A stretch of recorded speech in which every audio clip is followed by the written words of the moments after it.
Hey guys, welcome back to the channel. Today I'm going to be reviewing this new drone from Ruko. This is the F11MINI. Now this is a 245 gram, and I'll weigh it here on my scale to show you. It says below 250 gram. Ultralight 4K foldable mini GPS drone with brushless motors. Now the 4K I'll use quotes on. It only shoots 4K photos. But it does shoot in two different video modes. You can shoot 2.7K at 30 frames per second, or a slightly lower resolution of 2K, which is basically 1080p, at 50 frames per second, which is a bit odd. Not 60, but 50 frames per second. It also has optical flow in case the GPS were to drop out, or if you're flying it indoors. You can see some of the information here on the side of the box. So it comes in this really nice carrying case, which I really like. And this is compact. It's got the Ruko branding here on the front, a little pouch in the front of it, and everything's really nicely packaged in here.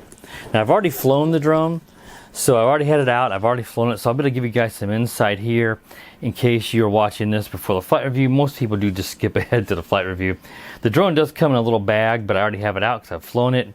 And then underneath of the drone, you've got a little foam insert, and you've got your controller in here that's all labeled with all the controls, the control scheme. And then you have two batteries. Now I have one of the batteries already inserted into the drone, so you get two of these batteries.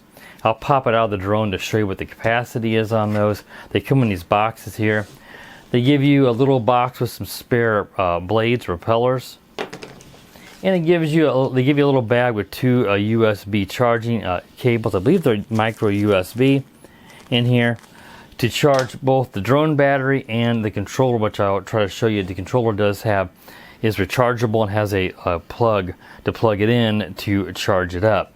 So the battery in this guy right here is a 7.6 volt 2100 milliamp hour. So 7.6 volt means it's a LiPo high voltage, so it's a little more punch than a standard LiPo battery. You do charge this on the micro USB on the side. Using any cable, you can use the ones that they provided, or any one of yours, as long as there's a charging cable. The battery itself will turn off the charging, so you don't need a special cable. You have a little meter here. You can see this one's, when you press it's about half full, it says, but it's a little less than that because it was getting pretty low during the flight. To power the drone on with the battery inserted, you're going to do a short press, long press, and then it will start up, sort of like I think DJI FIMI, I believe, also does that that method of powering up the drone, so you don't actually accidentally bump it and power it up. So you fold the arms out here, and then I'll show you the drone. It has a little, I guess you could call it a gimbal guard, but it doesn't really have a true gimbal. Unfortunately, there's no video stabilization with this drone. So I feel like this drone is going to be best suited for photography, just taking still photos. And I took some photos in the flight review, and I thought it turned out pretty good. As long as the drone is not tilting, then the photo will be tilted. But video is still going to be a bit rocky, like on a boat, because there's no motorized gimbal, but it does have good dampening on the camera, as you guys can see here. So there was no jello wobble at all in the video, and that's really good. So at least the video was nice and smooth, and there wasn't any wobble or jello. Like, jello wobble is what they say when it looks like you're looking at a video through a bowl of jello. Not in terms of the clarity, but the way it wobbles around. That used to be very common in the earlier days of drones. You see it less common now, and this drone doesn't have any of that. And it is motorized. You may hear that if I be quiet. Well, I was moving. There it did it.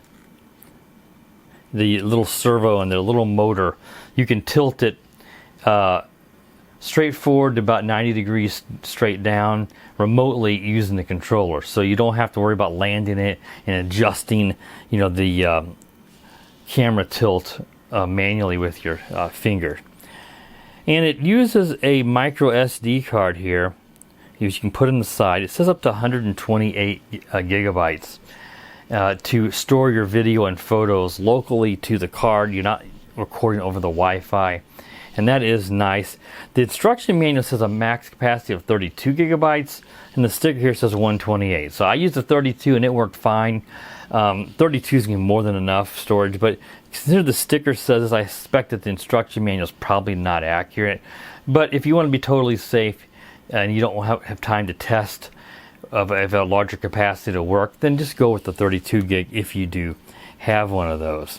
And it does have optical flow, and this is that little camera right here on the bottom, and this will look at the ground if it doesn't have GPS lock to try to hold position the best it can. Now, it doesn't do a great job because, as you'll see in this video, one of the biggest problems with this drone, at least particularly my model, and it could be that mine is a bit defective, the GPS unit, it will constantly drop out of GPS and go to no GPS and then back to full 5 bars, and then the controller will beep that, you know, your GPS is locked, and then it holds really good position.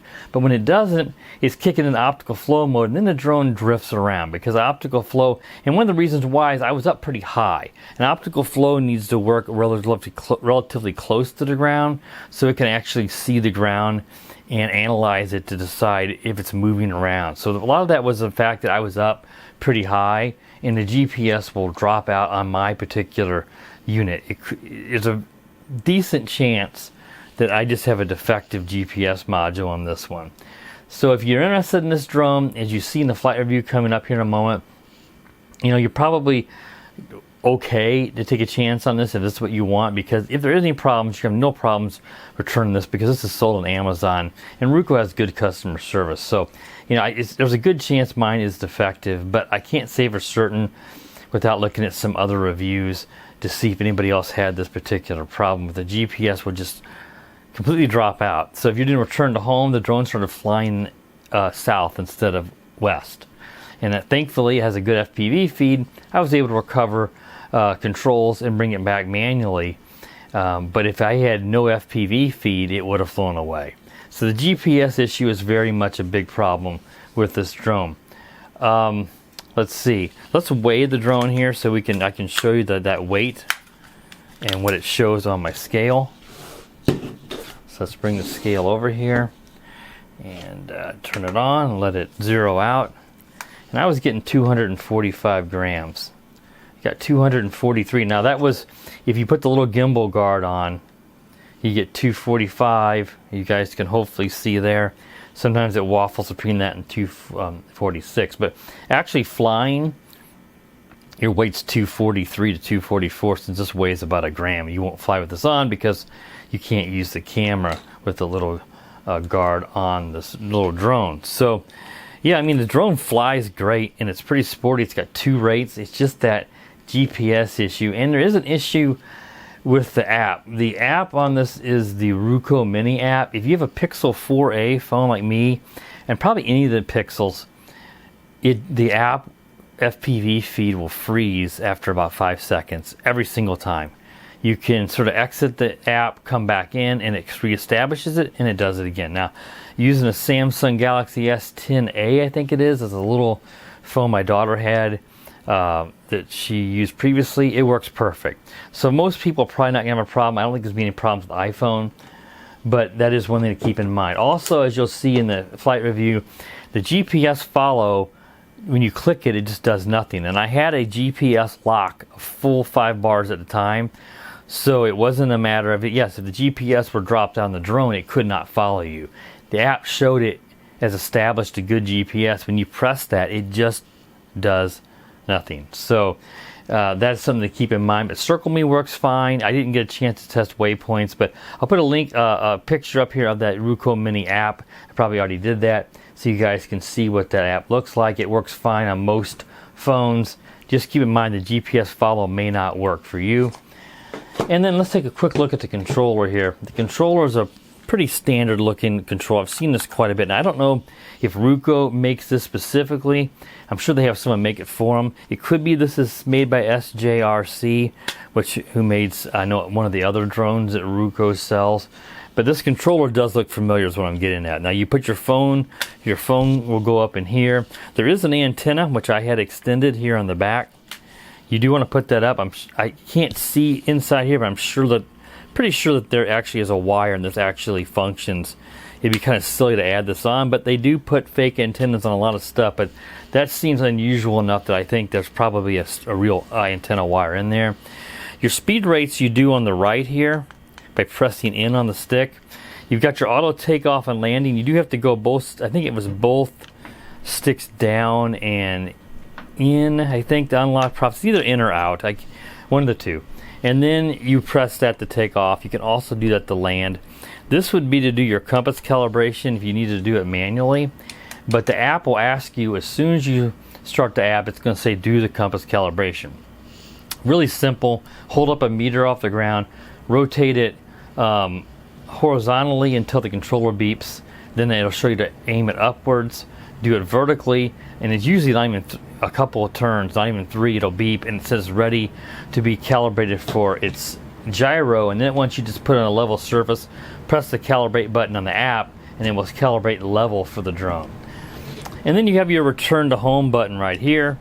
That will actually send it back home, and as long as your GPS is locked in, that works great.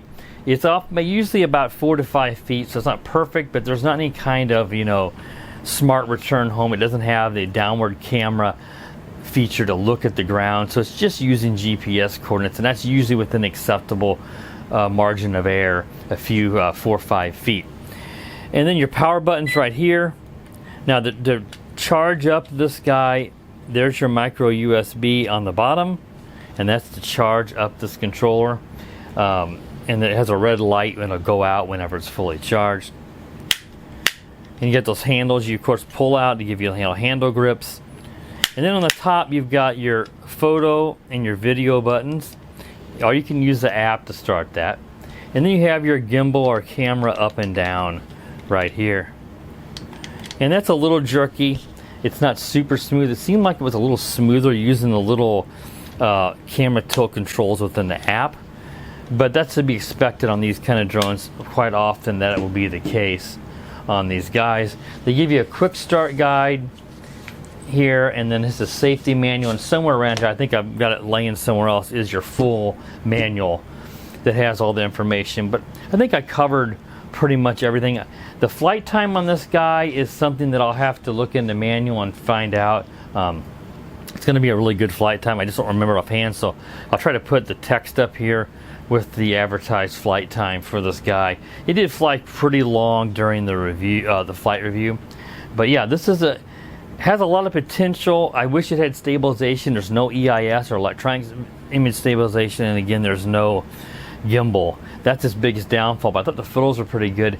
I just can't recommend it because mine has for sure a faulty GPS module, and that the follow me doesn't work, which is a much less of an issue, but you know, it doesn't work right in the app. You press it and it does nothing. All right guys, that wraps up the table review. Let's get outside so you guys can see that flight review, and you guys can just see how it flies and those particular issues that I had. So we'll be right back with that flight review. All right guys, let's go ahead and get the Ruko F11MINI up in the air. Now I already did the compass calibration and the gyro calibration. The app is going to force you to do that as soon as you open the app, after you connect to that 5G Wi-Fi connection from the drone to your phone. So it's just very simple. You're going to just rotate it on the X and then the Y axis 3 times and it'll beep. And then it wants you to calibrate in the app by pressing the button to actually set level. Then you have to wait to make sure you have a GPS lock, which we do. That's why we have a rear green lights. Now very briefly, I want to mention I have a Pixel 4a phone, and it does not work right with that phone. The app will load, the FPV feed will load, and after about 5 seconds the video will freeze every single time. And I had to go get my daughter's old Galaxy S10, and that seems to work just fine. So it seems to be a compatibility issue. So let's take it up in the air. Before I want to record video, I want to actually take some photos, because I feel like since this drone doesn't have any kind of image stabilization, that I think we're going to be best off of photos. So let's take it up, get a few photos, and then we'll probably land it so I can resync and we'll film some video, because the camera in my little bit of testing does look really, really good. It's just not going to have any stabilization. So before we you can take off, you need to actually unlock the props. I think that was both 6 down and in. That's what it was. Then you can do the auto takeoff here in the middle. Let's just see how stable it is. Now there's very little breeze. And that's really nice. No toilet bowling, anything like that. If it does any sign of circles, then you know you need to land it and recalibrate the compass, because that means you have some compass interference. So the FPV feed's really good here. Now I'm not doing any screen recording today. The battery on this phone is not charged up too much. It was dead and when I found it, and I want to get this filmed today. And the screen recording is going to drain the battery really quick. So we're just going to use the footage that we have on here. Now this camera will tilt down, so let's see if I can tilt it down. It's going to be a little delayed in the Wi-Fi, and it's a little jerky. It's not going to be a super smooth one. Let's go ahead and take a photo here and see if we get a photo right there. Then let's yaw over this way and take a photo that way. Then let's put the camera back up. Let's see how far the camera will actually tilt down here. Will it come all the way down? Yeah, it's going, looks like it'll go about 90 degrees there. So we've got a pretty, hopefully there's not a lot of glare today, so hopefully this is actually, you can see this in the head cam, since I'm not actually doing a screen recording today. Really nice, stable flyer. Again, this is 245 grams, so here in the US I don't have to worry about an FAA number on it. So if you just had this drone and that's all you had in your arsenal, then you wouldn't have to pay that $5 and get an FAA number. You have to still abide by all the same rules. There's no difference. You just don't have to register to you. So if it crashed somewhere, they wouldn't know whose it is. That's basically the only difference. At least right now, I suspect we're gonna see all that stuff change. In fact, it could have, and I could just be misinformed, but that's the way it used to be. Yeah, it flies really nice. Let's bring it over and land it so we can get some video. Just easier if I land it, so it's easier for me to sync the video. Now I'm filming, this drone, nicely enough, does have several different filming rates. So let me land it here and we'll discuss that. Ooh, I'm getting a little bit squirrely on me here. Let's just do an auto landing and I'll get over here the best I can. It may blow my papers around. I got the instruction manual here. It's gonna miss it, but we're not doing a return to home. So it has like a 2.7K at 30 frames per second, and then around a 2K, which is just really close to 1080p at 50 frames per second, which is an odd. 50 frames per second is gonna be much smoother. That is a bit odd. And in the app here, you guys hopefully can see this. I've got it set to the smooth 50 frames per second. I like that better, and you're not dropping much in resolution. You also can set 720p or 2K on the FPV feed. I would suggest 720p, the default, because that's a much lower bit rate. It's going to be easier to maintain your FPV transmission on that lower one. So keep it on the lower. You don't need a high resolution FPV feed. So, and then I have beginner's mode turned off as well. You want to do that, otherwise you're going to be capped on your height and your distance from home. Let's go ahead and start recording that video now, and then let's get it up and back up in the air. And I believe the lights will flash, and thankfully the controller is not going to beep at us like mad, like some drones do when you record, which will drive you nuts. So 50 frames per second, I'm recording with my head cam here at 60. I don't know if it'll get a little out of sync, but that's going to be a lot better than 30. So yeah, it's really stable. And I mean, on a 720p feed, this looks really good. Now, again, there's no stabilization. So as I rock it forward and back, you can see the camera's going to tilt with the pitch of the drone. So unfortunately, there's not much you can do about that. So the more you aim the camera down and then fly forward, the more you're going to be filming the ground. So I'd recommend keeping the camera up, which I was double checking that I have it up as high as it will go, so that you are filming less of the ground. Now there's two speed rates, and I think you press in on the right stick. Now we got two, so you can see there's a yaw on the highest rate, and then the yaw on the lowest rate. It's no different. When I'm yawing, I am noticing that the drone is drifting a little bit. Now it's going to do that some, but GPS should hold it. So let's bring it overhead. Whenever you're doing a yaw on a GPS drone, it should just basically spin. You can see it's drifting a little bit. That's not ideal. It should stay in one spot and then just spin on a yaw axis. You really don't want it to drift, and it is drifting a little bit. That's more like a drone that would have no GPS would do. And this also has optical flow. The optical flow is going to kick in if it would lose GPS or if you're flying it indoors. Now it's kind of taken off here and finding its spot. Now it's got its GPS coordinates and it's locking back in, but you can see some of these drones will sort of takes them a moment to find their position, and that's not ideal. Look, it's sort of drifting again.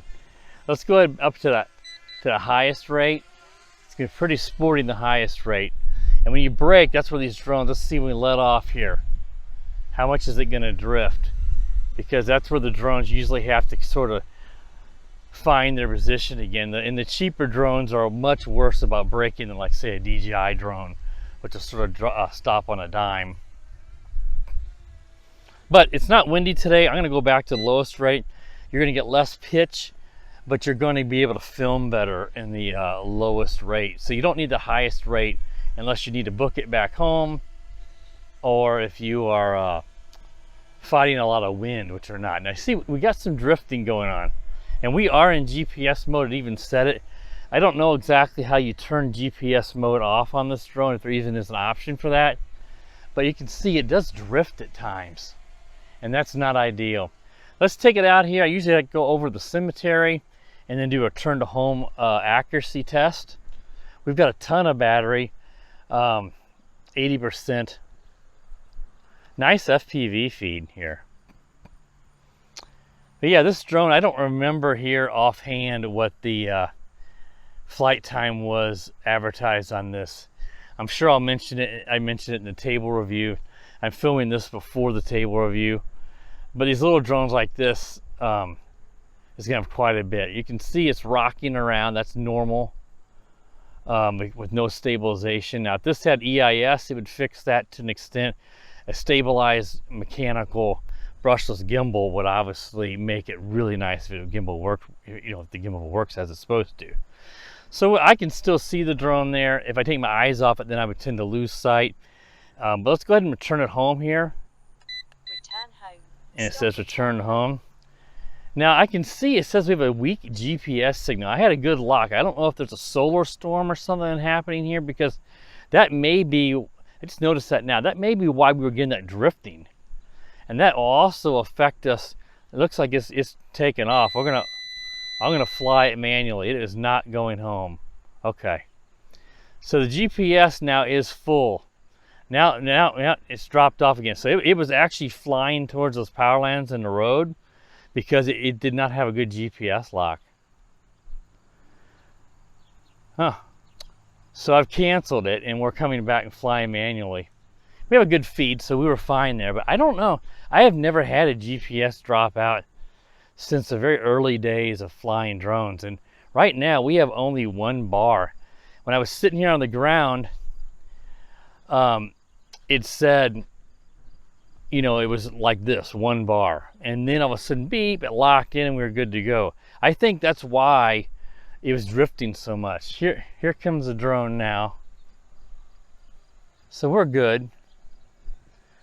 But I do have to wonder, now we've got a good GPS lock now. And we're on our second video clip because it's formatted, you format the card to FAT32, and that will tend to break the files up. And I guess it could have been a 4 GB file, I don't know. But yeah, it's drifting because look, once again, we've lost GPS lock. So I need to check the KP index. I've got Air Map or one of those apps on here that tell me that, but man, years ago when the GPS were newer, you would see this more often where you needed to make sure you didn't have a solar storm interfering with the radio frequency signals from the satellites. But I've not seen this as a problem. I don't even think about it anymore because they've gotten so good. But again, we've got one, it's going between 1 bar and 5, and one time it was on 4. Now it's holding position pretty good there, but we can't really test return to home without a GPS lock. Now it says we've got 4 bars. I may try to do one here, but I'm not going to take it very far, guys. And I keep getting this beep, and that beep is telling me we have a GPS lock. That's what it does when it was on the ground. So let's try, while we've got a GPS lock, let's see how it does. And that's going to go up to its return to home height. And let's see how accurate it is. It's flying over, and this looks good.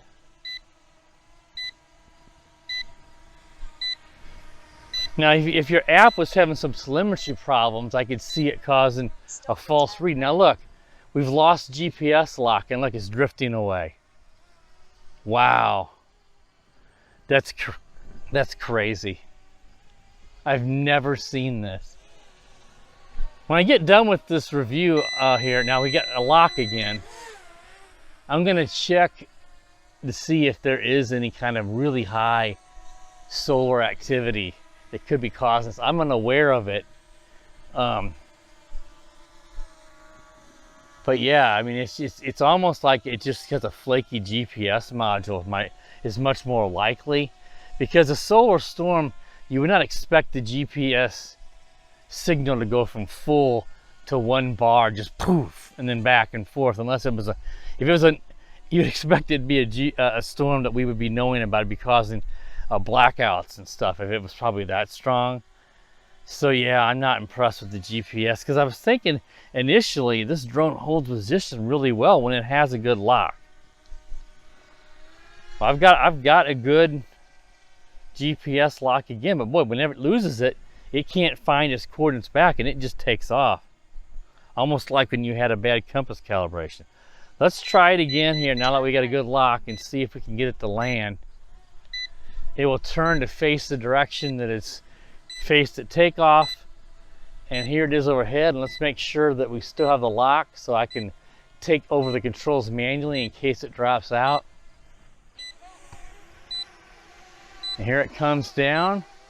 Again, we have full GPS, and I'm sure this drone is using the dual GPS of GLONASS, US and Russian, so that it has a better than just a GPS US lock alone. Now that's off a little bit. That is not impressive. That is off by a good 5 feet. You like to see a little bit better than that. I'll just keep the video recording. Let's take it back up and see if we can test a few smart features. The problem with that is, if the GPS is dropping out, none of those smart features are going to work right. So let's go ahead and unlock the props again. Was it in or was it out? In. And then you go ahead and take off. Because I never had GPS problems at this location ever. So yeah, I don't know. I will put a note here at the end of the video if there is something that could have been a magnetic storm, a geomagnet, so something with the a solar storm is what I'm trying to spit out, that could have caused this. But if not, then I have to say, you know, unless I get a flaky drone, then I'm a little worried about the GPS module on this drone. I know Marcus over at Idaho Quadcopter has this to review, so I know he's going to get his reviewed soon, and when he does, if this isn't related to solar activity, we'll certainly see if he has this problem as well, and that would tell us whether or not it's just an issue with my particular one. So I really like the look of it. Its build quality is nice, and the drone flies great. I'm having no problems even lower right here flying this drone manually without any reliance on, you know, it holding a position, even though it does. And it holds position really well when it has that good strong GPS lock, which it does now. So let's go into the little icon here on the side, little arrow. Let's do like GPS track is going to follow the phone. Let's see if I press that. Now I'm pressing it and it's not doing anything. GPS track. That does nothing. Let's try orbit flight. Now what's it going? Orbit flight is going to orbit, and now look, that's working really nice. Now it says you set it with the sticks, but I didn't see the option to do that. and I didn't see it in the app. So it's like it's using a predefined, it looks like maybe a, I don't know, maybe a 10-meter orbit path, and you can see it's doing a nice job. That's a really smooth orbit. So yeah, orbit works perfect. Now the GPS is turned on this phone. In fact, if it doesn't have it, the app will insist you turn it on, and if you don't, the app crashes, which I know that because I was trying to actually use my Fire tablet, which doesn't have GPS, to actually use for FPV in this video. Let's press it again, and we canceled it. Now route planning, we're not going to try that. That's waypoints, and with the GPS, if it drops out, there's just no way. But yeah, the GPS track just does nothing. Angle adjustment lets you manually do with the lever here. You can see you can actually do the camera tilt. And it's actually a little smoother than the controls, it seemed like, on the controller. But yeah, GPS track does nothing for me. So, you know, this flies really good when it works right, and the position holds great when there's a GPS lock. Now the GPS signal here has maintained really good here, but I'm also close.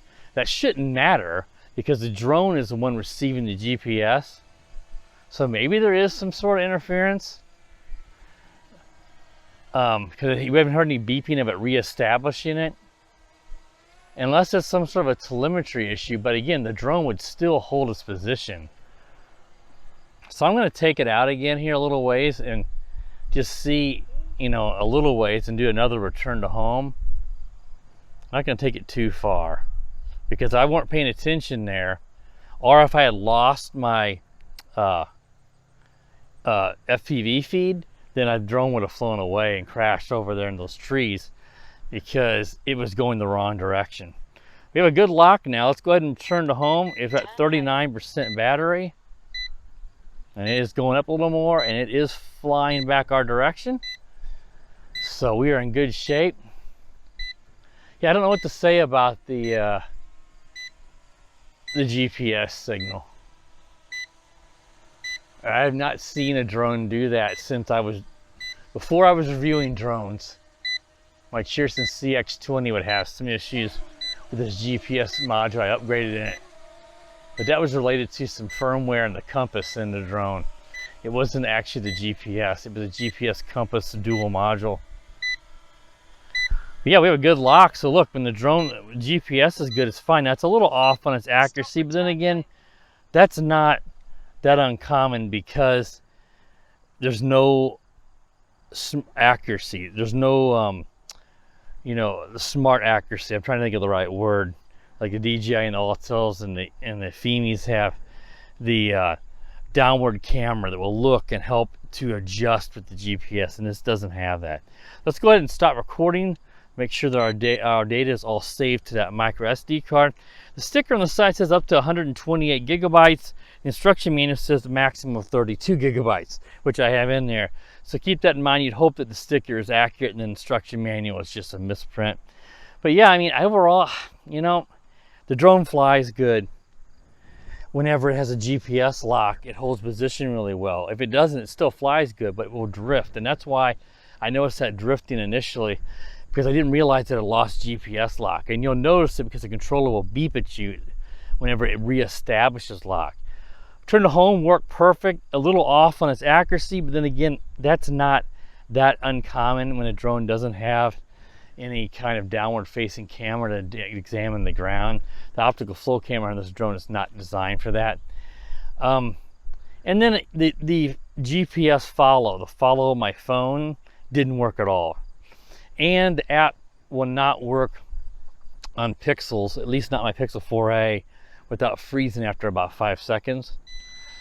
So as you can see here, it just told us we reestablished our GPS lock. That's why those lights have gone red. So yeah, there's either a GPS issue with this drone, or we've got a solar storm that I'm unaware of. So yeah, guys, again, I'll put some information up if there was any sort of solar activity, but just going by what I'm seeing now, look, we got red lights. So I think if you look at the app, yes, we've lost GPS. So I think we've got a drone I would have to say I would pass on. It's unfortunate because I like how it flies when it works right, but the combination of flaky GPS, which again, if there is a reason why, then disregard what I'm saying about the GPS if I put some notes here. And then again, the problem with the GPS follow not working, which somebody might want to use that to follow you on a bike or on a golf cart or whatever, and if that's not going to even work, then whatever. Now we've reestablished GPS lock. All right, guys, that wraps up the review of the F11 Mini from Ruko. If you are interested in checking this out, which it's from Amazon, and Ruko's a pretty big seller on there, they'll get you taken care of. So you're not going to buy this drone and be stuck with a drone that doesn't work right. But I just feel like there's much better options out there. The DJI Mini SE is probably going to be similarly priced. I don't think this is as expensive. But for $299, you're getting a drone that's going to work flawlessly, and it has a stabilized 3-axis gimbal. So I highly recommend that instead of this one. But if you are interested in checking this out, I will include a purchase link in the video description to it, and probably in the pinned comments, so you can check that out. I'll include any coupons if they give them to me. All right, guys, if you're new to the channel, please consider subscribing. While you're at it, click the bell. That way you're notified every time I do upload a new video. And as always, guys, have a wonderful day. The power of the dark side.